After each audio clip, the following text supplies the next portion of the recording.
Hey, this is Jamey from Stonemeyer Games, and I'm here today to talk about a digital game, which I rarely do. If you're watching this video because you found it while looking for digital game content, I typically talk about my favorite mechanisms in tabletop games, but this is a game that really feels like a tabletop game, and this game is Marvel Snap. In fact, it feels incredibly similar to a game that I really enjoy, a tug-of-war game fought over three theaters using a series of cards called Air, Land, and Sea. So if you like Marvel Snap, I highly recommend Air, Land, and Sea, and vice versa.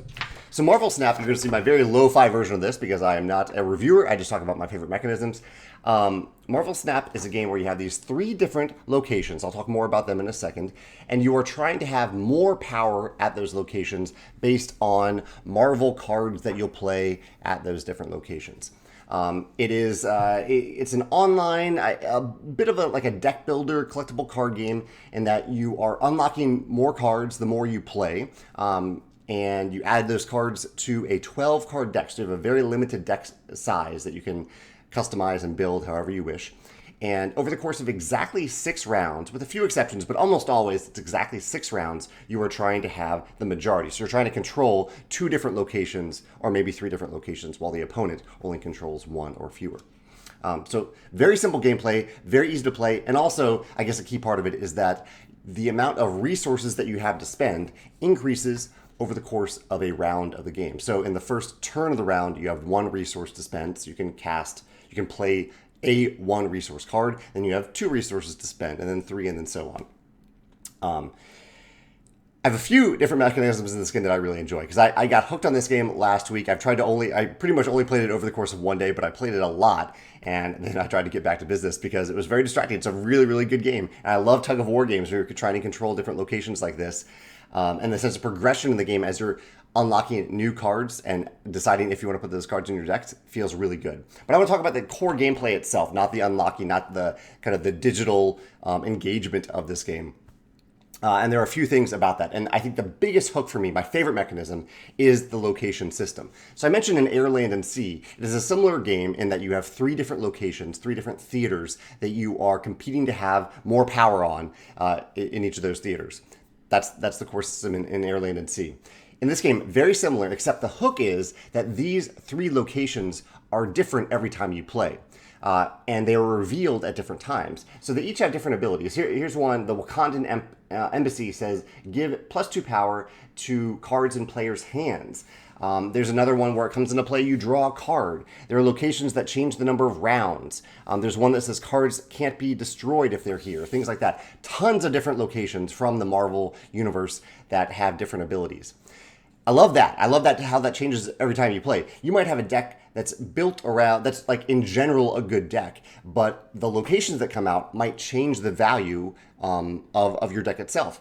In addition to that, the locations are revealed at different times. So in the first turn of the game, you have the 3 locations, but the special ability of the first location, the exact identity and special ability, is revealed right away in turn 1 or round 1. But the other locations aren't revealed until the beginning of round 2 and the beginning of round 3. And so, but you can play cards on any of those locations. So one of my favorite things to do in this game is play a card on one of the unknown locations. There's less information there. I could be playing a card in a place that may not be advantageous for me to play it, but it might end up being really good by the time that location is revealed. So I love the surprise of that location being revealed in the middle of the game. I think that's really, really cool. What else? So those locations and how they change up the game are definitely my favorite mechanism of the game. I think they add a lot of variety to the game. And one connected mechanism that I think is really clever is that each location, unless there's a location that changes this, each location can hold exactly 4 cards. So if I have played 4 cards on this location, as you can see right here, I can't play any more cards there. So my opponent then knows, yeah, maybe I've jumped ahead. Maybe I've secured my total power for this location. But my opponent now knows that I can't play any more cards there. And so they have a bit of information that they can use to try to wrest control of that location or to ignore it and focus on the other 2 locations. I think that's really cool. That limit is really cool. I also like the limit that it's a 6-round game. The games are really snappy, they're really fast, and you have this this sense of a limited time factor to the game. The game cannot drag on because for sure it will end after 6 turns.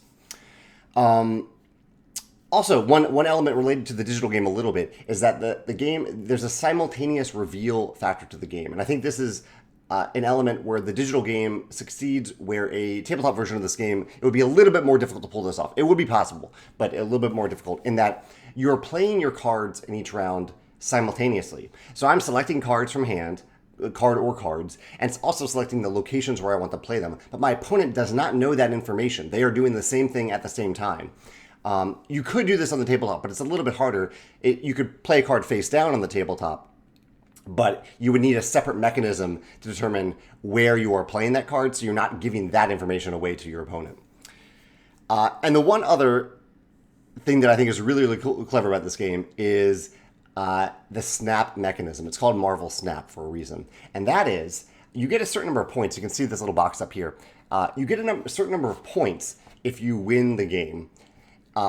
And that increases your progression in the game system, where you can unlock new cards, things like that. However, if you are ever really confident that you are going to win the game, so you still play to completion, you play until the end of the 6 rounds, but if you're ever really confident that you're going to win, you can click this box right here and snap. And your opponent can choose to either accept the snap or not accept, and they can even retreat, which is another mechanism directly from air, land, and sea. You can retreat out of a round so you don't lose as many points. If you snap, though, if you're confident, you're saying, okay, I really think I can win this game, or I just want to feign confidence in this game, you can snap and say, I think I'm going to win this game at some point, at some point during the game. And if you do that, you increase the number of points that you will win if you succeed in actually winning the game. I think it's a really cool mechanism, just a little twist there, but a little, I don't know, it gives you, I like games that give you opportunities to feel clever and even mischievous. This game does that in spades, but it also gives you the opportunity to feel a little cocky, which I haven't seen a game build a kind of arrogance into a mechanism, but it does that. It says, you know, you get to communicate clearly to the other player, I think I'm going to win this game, and have them make decisions based on that information from then on throughout the rest of the game. If you like tabletop games, if you like tug-of-war games, if you like games of hand management and a little bit of deck crafting, I really would suggest checking out Marvel Snap. It's very easy to get into. The game teaches you. The onboarding process is really, really nice. And it doesn't cost anything to play, so you can just play it for a few hours and then be done with it if you want. But yeah, I really enjoy my play of it and would recommend you checking it out. And I'd love to hear what your favorite mechanism is in Marvel Snap in the comments below. Thanks.